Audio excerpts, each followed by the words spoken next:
Oi, eu sou o Pedro Abramovay, sou diretor de campanhas da Havas, organização global de mobilização política pela internet. Queria dar um alô para todo o pessoal da Campus Party, queria pedir muitas desculpas de não estar aí, eu tinha confirmado e queria muito estar aí, mas eu estou agora no Equador, estou indo daqui a pouco para o meio da floresta de uma aldeia indígena por causa de uma campanha que a gente está fazendo contra a exploração de petróleo na Amazônia, aqui no Equador.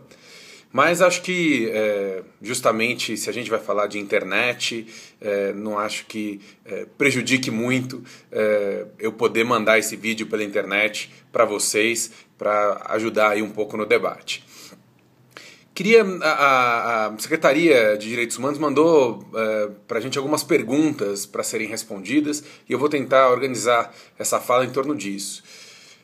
Primeira coisa que eu queria falar é justamente sobre o que a política e a internet têm em comum, o que a internet fornece para a política. E aí, a primeira coisa é um ponto que muitas vezes aparece no debate, que é falar, bom, política feita pela internet é menos política. Ah, é um ativismo de sofá, as pessoas vão, se mobilizam, mas não saem de casa.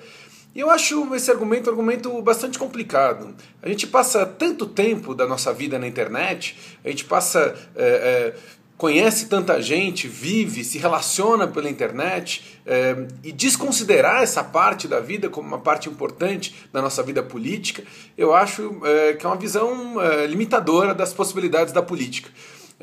Quem faz compra pela internet ou quem ouve música pela internet, isso não é menos economia ou menos cultura, e certamente a política pela internet não é menos política.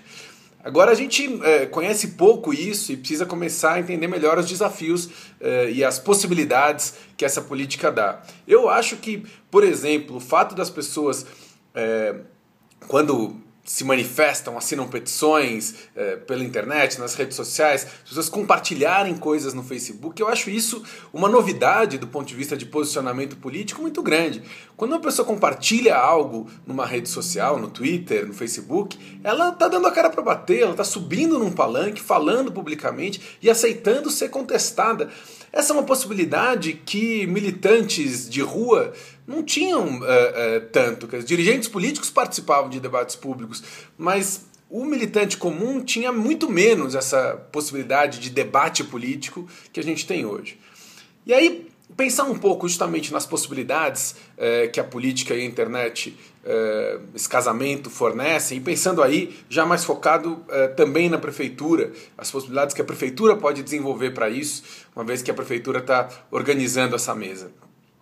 A primeira possibilidade que eu acho fundamental da relação da política com a internet é a de mobilização. Quer dizer, a capacidade de mobilização que as redes sociais dão pra gente, ela é incrível, né? Você pode mobilizar muito rapidamente em torno de temas sensíveis, temas que as categorias tradicionais de mobilização, partidos e sindicatos, poderiam demorar muito mais tempo para perceber que era um tema importante, né? Então a gente precisa envolver a mobilização nova, a mobilização pela internet, como uma parte fundamental. E aí, pensando na prefeitura, eu vejo muito como os aspectos locais podem ser muito mobilizadores, né? Então, as pessoas se organizarem em torno de temas muito locais pode agregar e criar novas possibilidades de participação. Então eu vejo muito as subprefeituras como um espaço de incentivo a esse tipo de mobilização. A gente tem hoje nas subprefeituras, o projeto de subprefeituras que foi pensado para a cidade envolvia uma coisa muito mais democrática, porque envolvia os conselhos de representantes que nunca saíram do papel. Então acho que esse déficit de democracia pode ser suprido também, sem abrir mão de criar esses conselhos de representantes, mas pode ser suprido pelo incentivo a essas mobilizações locais, quer dizer, não só a prefeitura aceitar pedidos de cidadãos, mas a prefeitura criar espaços no qual os cidadãos podem se mobilizar em torno de causas, e a prefeitura não necessariamente vai ter que atender tudo, mas vai ter que responder para cada uma dessas mobilizações e responder publicamente por que ela não está sendo atendida, por que ela priorizou outra coisa.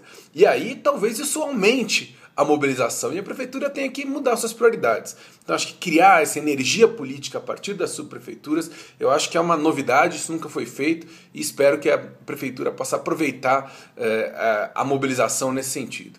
Mas uma outra coisa que a internet propicia é a mudança na maneira de deliberar, de tomar decisões, de formular políticas públicas.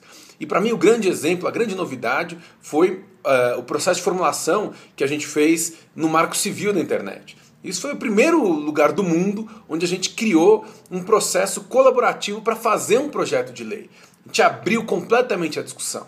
E a gente percebeu que, de fato, projetos de lei, políticas públicas não precisam ser feitos dentro de gabinetes. Você pode abrir a discussão e a discussão ela não perde qualidade, ao contrário, ela ganha. Argumentos que você nunca poderia imaginar aparecem no debate, ganham força. Argumentos que não teriam permeabilidade na política tradicional tornam-se argumentos que você, como decisor público, precisa responder e levar em consideração.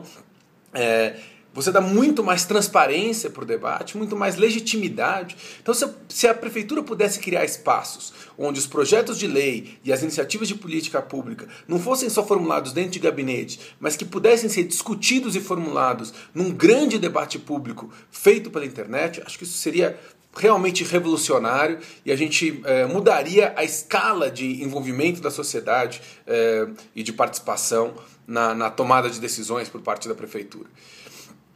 Por fim, nada disso, nem a mobilização, nem a deliberação, vão ser realmente efetivas se não tiver uma mudança na maneira de se encarar o acesso à informação.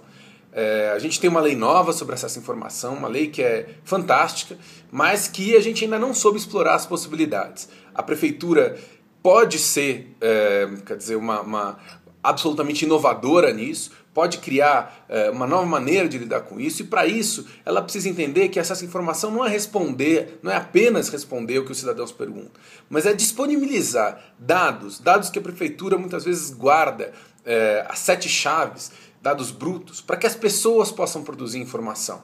Muitas vezes a informação que o cidadão, que as organizações podem produzir com esses dados são informações melhores até do que as que os técnicos da prefeitura podem produzir.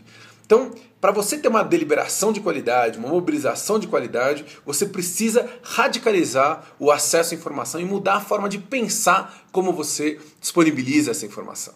E aí eu acho que se a prefeitura fizer isso, ela realmente vai dar um passo para revolucionar a relação entre o Estado e o cidadão. E acho que uma prefeitura que começa abrindo esse espaço, vindo aqui para Campus Party para ouvir possibilidades de usar a internet para participação, acho que a gente tem o direito de esperar dessa prefeitura nada menos do que uma postura revolucionária com relação à visão do que é política, do que é participação e de como usar a internet para transformar a política e a participação popular. Era isso que eu queria falar, eu fico muito triste de não poder estar aí no debate com vocês, queria responder perguntas, participar e ouvir muito o que as outras pessoas têm a dizer, uma mesa fantástica que foi colocada aí com amigos e pessoas que eu admiro muito e desejar toda boa sorte para todos os militantes que querem transformar o mundo e que vão usar todas as formas para fazer desse mundo um mundo melhor, sejam elas online ou offline. E espero poder contar com vocês também participando das campanhas que a Avast tem feito no Brasil e no resto do mundo ao longo desses últimos anos.